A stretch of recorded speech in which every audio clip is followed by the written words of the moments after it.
G'day everyone, my name's Leigh Bets and I'm a professional poker player from Melbourne, Australia. About a year ago, I decided to create a YouTube vlog to help document my process as a poker player. I was playing Live 2.5 at the time, but because coronavirus forced the casino to shut down, I made the transition over to online poker, which is what I'm grinding at the moment. I have been playing 9-handed 100NL games, but in today's vlog, we're going to mix in a few hands of 100NL 6-max games. If you guys have been following the vlog for a while now, you'll know my main game used to be 200NL 6-max. But when I got the hot tip from my boy over on Instagram, Bad Beat Willie, he told me that the 100NL games were much softer and there's so much more action. So that's when I decided to make the transition. It's been going well so far, but sometimes there is a bit of trouble finding tables at the 9-handed games, so I did have a bit of trouble the other day. I was probably playing at a weird time or whatever, so I did mix in one table of a 6-max and definitely play some interesting hands on those tables, which we're going to go over today. So first hand from the session, the action gets to a tight aggressive middle position player. They go ahead and open up for 2.5. Then a loose passive player in the small blind calls. Then I'm in the big blind with ace queen offsuit. This is a very easy 3-bet spot, particularly with the dead money from the small blind in between me and the initial raiser. I go ahead and make it 10. Then I get a call from the pre-flop raiser and the small blind folds. So it heads up to a flop of king, queen, jack, rainbow. The action's on me here, and I do think there's an interesting decision whether I want to c-bet or check here. I do think there's a very decent chance that my opponent is going to have a lot of really strong hands on this board. I think they're calling pre-flop with a lot of broadways, the king queens, the queen jacks, the king jacks, also the 10-9 suited, the ace-10. So they just have a bunch of strong hands on this board. So being cautious with this hand does make sense. The flip side to that though is that they have a lot of strong hands on this board. So do we. We have a lot of the same Broadway hands. We have all of the sets here. We could even have ace-10 ourselves. We can have ace-king, stuff like that. And when there is a board where you do have a lot of strong hands on it, it makes sense to c-bet that board a lot, just because you're going to realize a lot of fold equity with the bluffs in your range.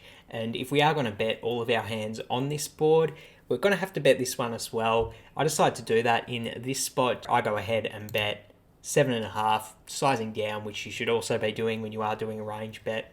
And then I get a call from my opponent. So we go heads up to a turn, which is the ace of clubs. So we make 2 pair, but actually kind of a really bad turn because now any 10 makes a straight. And like I said earlier, my opponent does have a bunch of 10s in their range. So I just go ahead and check it over to them. And then they go ahead and bet 31. So massive bet here.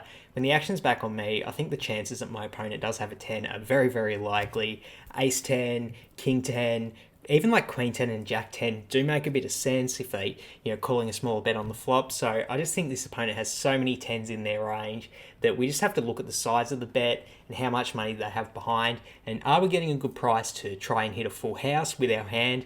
The answer's no, because they did bet so big. And if we call this, the SPR on the river is going to be less than 1/2. So I think considering all that, folding is the best option here. And I'm glad that I was disciplined and paying attention, at least for this hand, because I was able to make the lay down there. So very happy with this. Hop in the comments, let me know if you don't like the fold because you think my opponent might be over bluffing in this spot. Curious to hear your thoughts. So now we have the first 6-max game that we're going to cover today, and I really do like 6-max just because there is more opportunities to bluff and use aggression, because the ranges are going to be a lot more wide when there are so few people in the hands, which does give you more opportunity to bluff people off because they're going to have weak holdings more often. But enough of that, because we're going to get into this hand. The action gets to a loose passive button. They go ahead and open limp. Then I'm in the small blind with king 10 of hearts. Good spot to ISO raise in my opinion. I make it 5.5, and then the original limper calls. So it heads up to a flop of ace 8-7 with 2 diamonds. The action's on me here, and on an ace high board when I have ISO pre-flop, I think this might be another good spot to use a range bet strategy because I'm going to have all the strong aces in my range. But I do think playing it cautious does make sense as well, particularly when there's a loose passive opponent in the pot. They're going to limp call with a lot of offsuit ace-x combinations, and they're never folding to any bet on the flop, let alone a small one. So I do think maybe against this opponent type, playing it a bit more cautious does make sense. I didn't quite do that though. I did go ahead and put in a bet, small bet, I make it 5, and then the opponent calls. So we're off to a turn, which is the 9 of clubs. Good turn for us. We do make an open-ended straight draw to the nuts. That kind of makes me want to keep betting at it because we did turn more equity. It will put a lot of pressure on my opponent's weaker ace-x hands if I keep barreling, because they know we're still going to have those strong ace-x hands in our range. Plus, I got to be worried that we can have 9-8 now or pocket 9s. So it might be a good spot to keep putting on some pressure, which is what I do. I go ahead and bet 18, really trying to put max pressure on those ace-x hands. Then my opponent calls. So we're not loving that. We're off to the river, which is the king of clubs. So we do completely miss our straight draw, but now the action's on me and we have to make the decision. Do we want to keep bluffing at it or do we want to just give up with our bluff here? And I think this is actually a good spot to keep on bluffing. And the reason I think this is because the front door flush draw missed. Now this is a loose passive opponent. If they were deciding to call down with any ace-x hands, I don't think they're going to change their mind on this river. I think they're still going to call. So we're not trying to fold them off those hands. We're trying to fold them off of a hand that has like a pair and a flush draw. So for example, if they have 10-9 of diamonds or King-3 of diamonds, which are a bunch of hands I do think that they're going to have in their range to call down. I actually think we can bluff them off of those hands even if we bet small, just because it's going to look like we still have an ace hand. We could have river 2 pair with ace-king. So I think because my opponent does have a lot of those weak hands in their range, we can bluff at this pot and we can do it getting a pretty good price. So I go ahead and bet 19 and then my opponent folds. So pretty positive that I did get them off some type of a flush draw hand and happy to start off the 6 max hands with a bluff. Next hand up, we get an early position open from a loose aggressive player to 2.5. Then the action gets to another loose aggressive player in the middle position. They go ahead and 3-bet it to 10. And the action gets to me on the button with King Jack of clubs. Look, if anyone went ahead and just folded here, I would not hold it against them. That's a totally fine play. If someone cold called here, I would dislike that. I would think that's a really bad play. But we do have a third option here. And the third option will be to 4-bet bluff. And the reasons I actually really like that decision in this spot is because we're competing against 2 loose aggressive players' ranges. And the middle position player in particular, I think they've been at the table maybe 2 or 3 orbits, and I've already seen them 4-bet like 4 times. So I know they're not afraid to put in some aggression and try and take things down post-flop. So I think their range here is very wide. And the fact that we do have a king blocker, much less likely they do have a really strong hand like ace-king or pocket kings. So I think that makes it a good spot to go for this. Like I said though, if anyone went ahead and folded here, I would not hold it against them. I think that's what you should do the majority of the time, particularly in an early position, middle position, 3-bet situation. I go for it this time though. I go ahead and 3-bet to 23. The action gets back to the initial raise that they fold 3-better, and they decide to throw in the call. So it heads up to a flop of ace-10-8 rainbow. The villain goes ahead and checks it over to me here, and I think this is another good spot for me to mix in a range bet. When I do 4-bet pre-flop, I'm going to have a lot of ace-x hands in my range, most notably ace-king, a few combinations of ace-queen that I can probably 4-bet for value against these players' dynamics, so I can easily represent those with a bet. Additionally, this is a pretty good hand to use for a few reasons. The first one is we block my opponent having ace-king, which I think is going to be their strongest call-down hand, having a king ourselves. Additionally, we have a gut shot, which just improves our equity in this hand, and we also have the backdoor nut flush draw. So if I'm going to c-bet bluff with any hand, and I think I should be c-bet bluffing in this spot a lot, to be honest, this is a great hand to do it with, so I go ahead and bet 14, sizing it down. We don't need to go that big when we do have such a strong range on this board. And then my opponent throws in the call. So we get to see a turn, which is a 6 of hearts. When the opponent checks it over to me, I do think this might be a good spot to keep going at it. I think I can put a lot of pressure on my opponent. But also if they did float the flop with a pocket pair, something like pocket jacks, pocket queens, I don't think they're going to be able to continue to call a bet here if I keep putting it in. The thing that does make it very awkward here is the awkward SPR ratio. So, I mean, like, what bet sizing are we going to use here? Are we going to go really small to set up a shove on the river? Are we just going to put them all in now? It's kind of an awkward situation. In game, I did decide to go about half the size of the pot, which, to be honest, I think that might be one of the worst sizings I could use. The SPR is going to be so awkward if my opponent just calls here, and if they rip it all in, like, I kind of have to fold, which is like kind of crap when I do still have a bit of equity with my gut shot. I think either going all in or maybe betting even smaller, something like 20, would be a much better play. So kicking myself for this. I think this is a pretty significant mistake in the session. I go ahead and bet 36, and then my opponent just calls, which is like, it's kind of better they do this than they go all in, because at least we're going to realise our equity and try and hit a queen on the river. But then we don't, because the river's a 4 of clubs. The opponent checks, and I just have to check back here. I think the chances my opponent does have, like ace-queen or ace-king, and they're just planning to call down whatever I do, extremely high. Even if they are calling down weaker, then like I really don't think they're going to fold if I shove 1/3 of the pot. So pretty easy decision for me to check back on this street, and we do get to see what the opponent had. And it was pocket queens, so there's the queens that we needed to get there on the river. And this opponent, they did decide to call me down on the turn, so probably not picking the right play to bluff.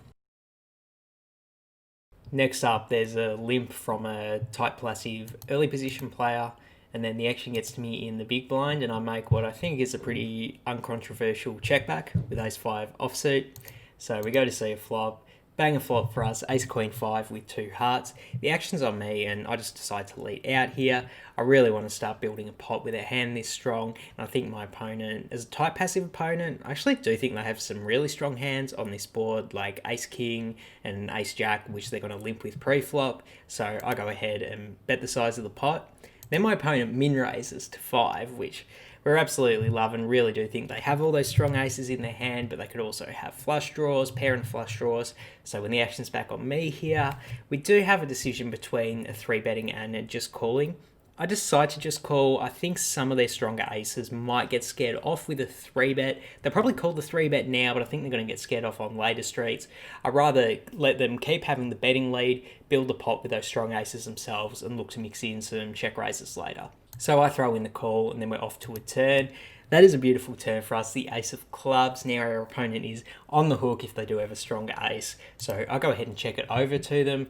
Then they go ahead and bet 3. Then the action's on me here, and I said I wanted to trap on the flop so I can mix in some check raises later, and I absolutely think this is a great spot for it. I think it's very likely my opponent does have one of those stronger aces, and we should look to build a pot now, because there's no way they're going to fold it on this turn when we're so deep. So I really should be raising big here. I think even if I went to something like 25, that wouldn't be too large considering the dynamics. In game, I decided to make it 12, which I think is a bit too small. I just click the 4x button. I think I really should have been typing in a number that's much bigger than this.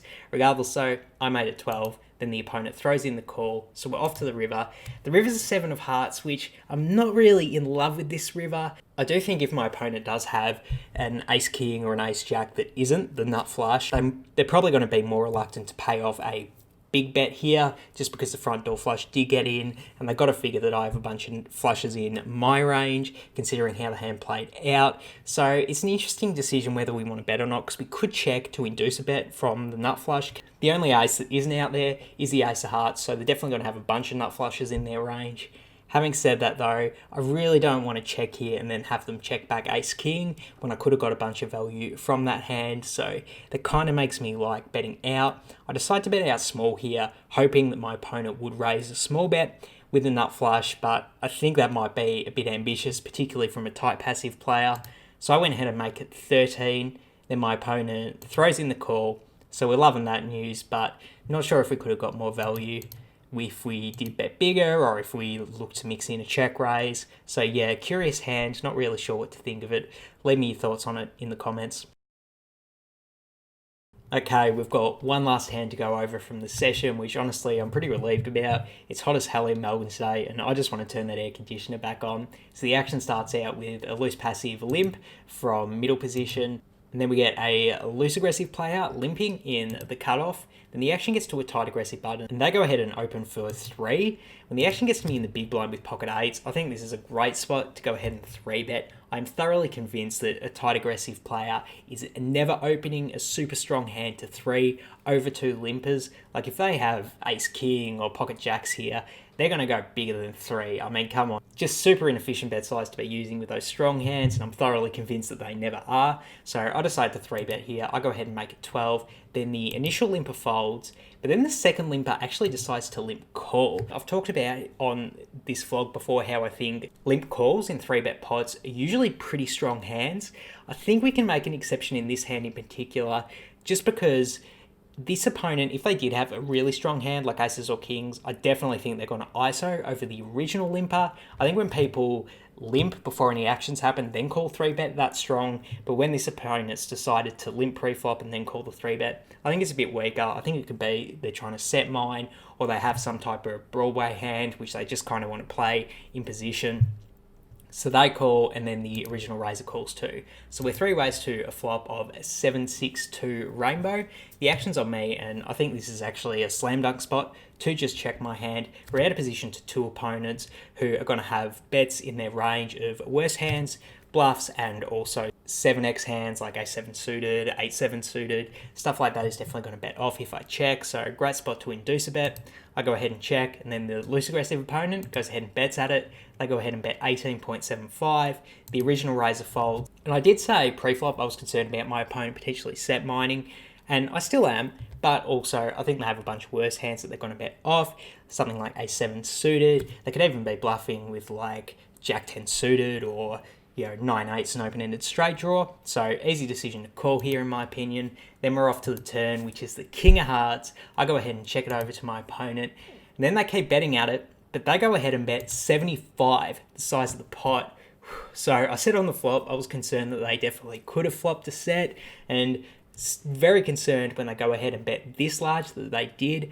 They're going to know that I have a lot of ace king in my range, and this bet looks like they're trying to get max value from ace king specifically. Like if I check called ace king on the flop, I'm probably not going to fold when I hit top pair, right? If they're thinking that way, they could definitely be doing this bet with a set or 7-6 suited. I'm less concerned that they do have a hand like king queen, king jack themselves, just because I don't think they bet this size with those hands. But I don't think I should fold just yet, and the reason for that is this is actually a pretty scary card for most of the strongest hands that I check called on the flop in my range. Like this opponent's going to know that I'm going to check call with all of my pocket 8s through pocket queens hands. So when the turn's a king, this is going to be a really scare card for those hands. So a lot of those Broadway and overcard hands that my opponent was bluffing with on the flop, I think they're going to continue bluffing on this scare card. So that means they're still going to have a lot of queen jack in their range, ace 10, ace jack, 9-8, which is still the open-ended straight draw, and they could have even turned hearts with like an ace x of hearts type hand. So even though it feels like it could potentially be counterintuitive, and they could just be doing this with a set because they think I have a lot of ace king, they could also be doing it because it's a scare card, and because this opponent is loose aggressive, I'm not going to be so inclined to assume that they always have a set when they do this, and I actually think this is a good spot to bluff catch. And in game, I made the same read, and I threw in the call. So we're heads up to the river. The river is the 6 of clubs, and this is a fantastic river for us. It blocks the amount of potential sets that my opponent could have flopped, and they're really the only hands that we're worried about, except for 7-6 suited, which this also blocks. So absolutely beautiful river for us. We go ahead and check it over to the opponent, hoping to induce a bluff, but they end up just checking back, and when they check back the river, we know we're going to win this one. And I do end up scooping in this pot, and really happy with how I played and the fact I didn't get scared off on the turn. I think I made the read right, that this was a loose aggressive opponent who recognised this was a scare card on the turn, and they blasted away because of that, and I'm just absolutely stoked I was able to make that read and reap in this pot. So here you go, you can see I did play a total of 938 hands, so still not quite getting in as much volume as I have liked to in the past. Still trying to get enough calories in to keep my energy levels up, but clearly it's still taking a bit of adjusting and not quite where I need to be for the energy levels. In terms of results from the session though, I did run pretty well and did end up winning 200, which is a nice change of pace considering we had a break-even session last time. In terms of my gameplay grade though, I'm going to give myself a B. I really do like a lot of the decisions I made across this session, and I thought I was really disciplined for the most part. I sort of didn't get into any type of tilty situation where I was calling too much or stuff like that. So really happy with a lot of my discipline and my reads from the session. The reason I haven't gone higher than a B is because I think I played slightly worse than I did in the previous vlog where I gave myself a B+, so absolutely had to go down from that point. Don't want to go down too much though. For the most part, I am happy, despite those few mistakes I did make, mostly with bet sizing, like in the Ace-5 offsuit and the King-Jack suited hands. A few slight mistakes there, which I wish I could have those decisions back, but plenty to learn from those, and I feel like a B grade with those mistakes in mind does feel pretty fair. That's going to wrap it up for today. Thank you so much for sticking all the way to the end of the vlog. That really does help my channel's analytics, so I do appreciate it. If you haven't already, hit that subscribe button. Bunch of new subscribers on recently, and I really do appreciate all of you. Make sure you hit that subscribe button so you know when my vlogs come out as soon as they come out. Also, hit the thumbs up button on the video. That helps the analytics as well, and definitely leave me a comment. I made a few more mistakes in this vlog than I did in the previous one, so it's just a bunch more material for you guys to roast me on. So I'm an adult, I can take it. Hop down in the comments and give it to me. Also, go follow me over on Instagram at Leigh Bets. I post the interactive hand histories on there, where you get to make the decision on how you will play the poker hands that I'm playing at Leigh Bets over on Instagram. That's it for now. I'm out of here. Peace.